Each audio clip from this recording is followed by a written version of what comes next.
8h49, l'actualité à la une, c'est ce policier dans le coma dans la Loire. Il a été pris à partie par une quinzaine d'individus la nuit dernière lors d'une intervention. Il a notamment reçu des bouteilles dans la tête. Et on va en parler avec notre invité Denis Jacob. Bonjour, merci d'être avec nous sur BFM TV. Vous êtes secrétaire général du syndicat Alternative Police.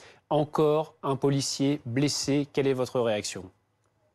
Ma réaction, elle est malheureusement la même que chaque jour où on nous demande d'intervenir sur les médias pour commenter ce genre d'événements. Scandalisé de toujours venir dire publiquement qu'il y en a marre, qu'il y en a assez, et que tout cela doit changer. Et le jour où je n'interviendrai plus, où mes autres collègues n'interviendront plus sur les chaînes pour le dénoncer, c'est que nous aurons enfin gagné cette lutte contre tous ceux qui essayent de s'en prendre à la vie d'un policier. Et aujourd'hui, eh bien, une nouvelle fois, cela démontre la violence quotidienne que nous subissons. Chaque jour, un policier est agressé, attaqué, alors qu'il ne fait que son travail de porter aide, assistance et secours.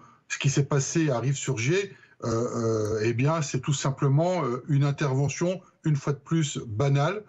On part faire notre travail et puis on ne s'attend pas à recevoir une bouteille en pleine figure et se retrouver opéré en réanimation et dans le coma.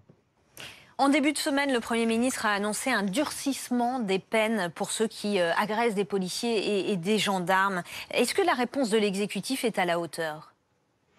Alors, c'est une réponse, malheureusement, elle ne suffira pas. Bien évidemment que tous les dispositifs qui seront mis en place pour renforcer la protection des fonctionnaires de police et des forces de sécurité en général vont toujours dans le bon sens.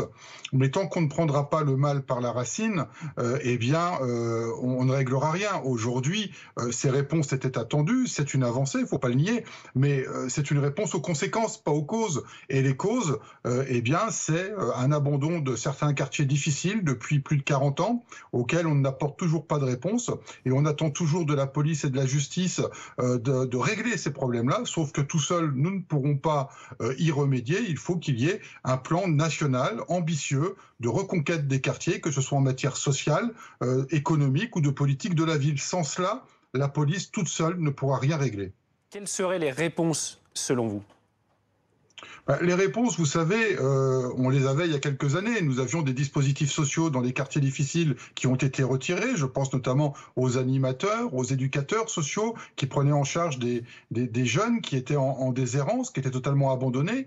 Il y a la question de l'autorité parentale. Aujourd'hui, a-t-on un vrai problème d'éducation par rapport à ces jeunes ? Je pense que oui.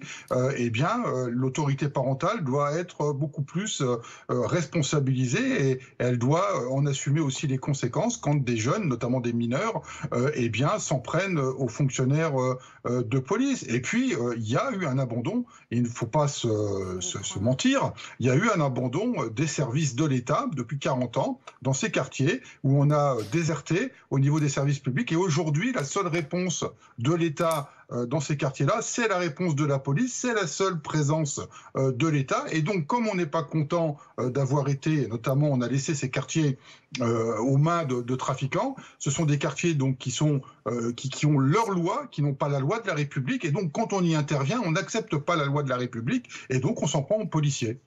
Merci beaucoup Denis Jacob d'avoir réagi en direct sur BFM TV. Il est 12h53.